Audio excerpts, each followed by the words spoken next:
કેન્દ્રીય ગૃહમંત્રી અમિત શાહ દ્વારા સંસદમાં ડોક્ટર બાબા સાહેબ આંબેડકરને લઈ આપવામાં આવેલા નિવેદનને લઈ ચાલતા વિરોધ વચ્ચે ગતરોજ અમદાવાદના ખોખરા વિસ્તાર શાસ્ત્રી કોલેજ નામે જયંતિ વકીલની ચાલીની બહાર આવેલા ડોક્ટર બાબા સાહેબ આંબેડકરની પ્રતિમાને અસામાજિક તત્વો દ્વારા ખંડિત કરવામાં આવી છે।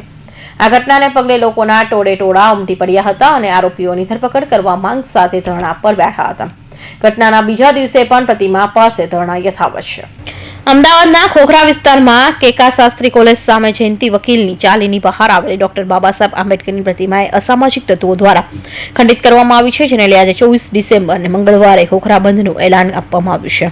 હાલમાં ટોળાએ ખોખરા વિસ્તારમાં રાધે મોલ બંધ કરાવ્યો છે। ઉગ્ર બનેલા રહીશોએ અત્યાર સુધીમાં 300 થી વધુ દુકાનો બંધ કરાવી છે। સાથે જ રોડ પર મોટી સંખ્યામાં લોકો ઉતરી આવતા ટ્રાફિક જામ થતા રોડ ડાયવર્ટ કરવાની ફરજ પડી હતી।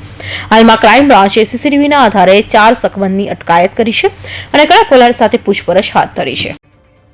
મૂર્તિને ખંડિત કરીને એ લોકો નીકળી ગયા ત્યારે સ્થાનિક રહીશો સવારે ઉઠ્યા, એમને જોયું કે બાબા સાહેબની પ્રતિમાને નુકસાન પહોંચાડ્યું છે, ખંડિત કરવામાં આવ્યું છે। ત્યારે ખૂબ જ મોટી સંખ્યામાં ત્યાંના લોકોને અંદર ઉશ્કેરાટ પણ થયો અને લોકો રોડ ઉપર ઉતરી આવ્યા।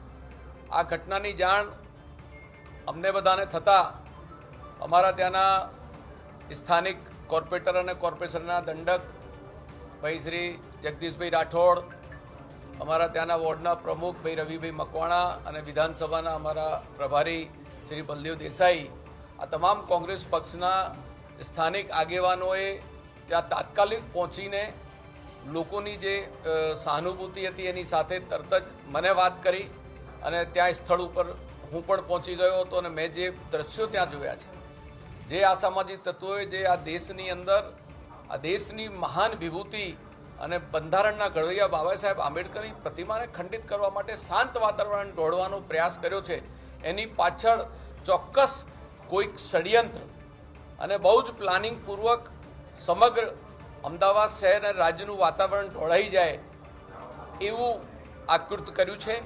અને એ બાબતે તરત જ પોલીસ કમિશનર શ્રી સાથે મેં કાલે વાત કરી, જોઈન્ટ પોલીસ કમિશનર, ત્યાંના સ્થાનિક ડીસીપી, પીઆઈ, એસીપી બધા સાથે વાત કરીને આમાં સખ્તમાં સખ્ત અને કડકમાં કડક જેટલી વહેલામાં વહેલી તકે પગલાં લઈને ગુનેગારો પકડાય એના માટે તમામ પોલીસ કમિશનર ટીમ છે, ક્રાઇમની ટીમ છે કે એટીએસ કે એસઓજી, તમામ લોકોને કામે લગાડીને યુદ્ધના ધોરણે ગુનેગારો પકડાય અને એમને કડકમાં કડક સજા થાય એ રીતે પોલીસે પ્રયત્ન કરવા જોઈએ।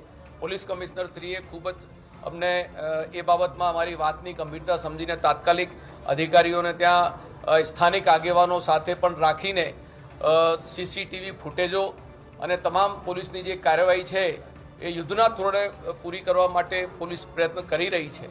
આજે અત્યારે પણ અમે પોલીસ કમિશનરને આજે જે કોંગ્રેસ પક્ષનું ડેલિગેશન આવ્યું છે એની અંદર અમારી સાથે અમદાવાદ શહેરના પ્રભારી અને ગુજરાત પ્રદેશ કોંગ્રેસ સમિતિના ઉપપ્રમુખ વિમલભાઈ શાહ, અમદાવાદ કોર્પોરેશનના વિરોધ પક્ષના નેતા સની બાબા, અમારા ધારાસભ્ય ભાઈ શ્રી ઇમરાન ખેડાવાલા, અમારા કોંગ્રેસ વર્કિંગ કમિટી ઇલેક્શન કમિટીના મેમ્બર ગ્યાસુદ્દીનભાઈ અને અમદાવાદ કોર્પોરેશનના દંડક જગદીશ રાઠોડ અને બલદેવભાઈ દેસાઈ, રવિ મકવાણા, તમામ લોકોની એક જ વાત હતી કમિશનરશ્રીને કે આની પાછળ કોઈના કોઈ ષડયંત્ર છે।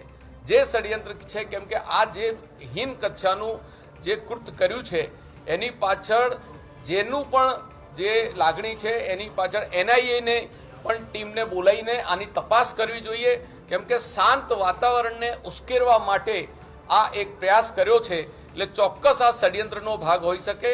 એટલા માટે આની એનઆઈએની ટીમ જે છે એને પણ એની અંદર સામેલ કરવા જોઈએ અને આની પાછળ કોણ છે ષડયંત્રની પાછળ એ ગુનેગારોને પણ શોધીને કડકમાં કડક સજા થવી જોઈએ। આજે ત્યાં બંધનું એલાન પણ સ્થાનિક લોકોએ આપ્યું છે। અમે સ્થાનિક લોકોની લાગણી સાથે પણ જોડાયેલા છીએ અને સ્થાનિક ત્યાંના રહીશોની એ જ માંગણી છે કે ગુનેગાર જે છે એને ઝડપથી પકડીને અને એને હાજર કરો અને એને કડકમાં કડક સખ્ત કાર્યવાહી કરો અને એ વાત અમે કમિશનર શ્રીને સાથે ચર્ચા કરીને ધ્યાન ઉપર દોરી છે। ધન્યવાદ।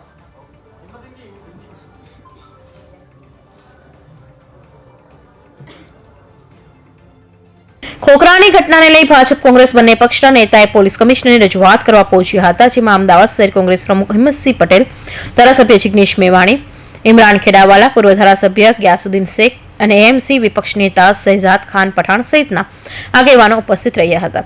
તમામે તાત્કાલિક ધોરણે આરોપીઓની ધરપકડ થાય તે માટે કમિશનરને રજૂઆત કરી છે. કૌશિક પટેલનો report, Hind TV news, Surat.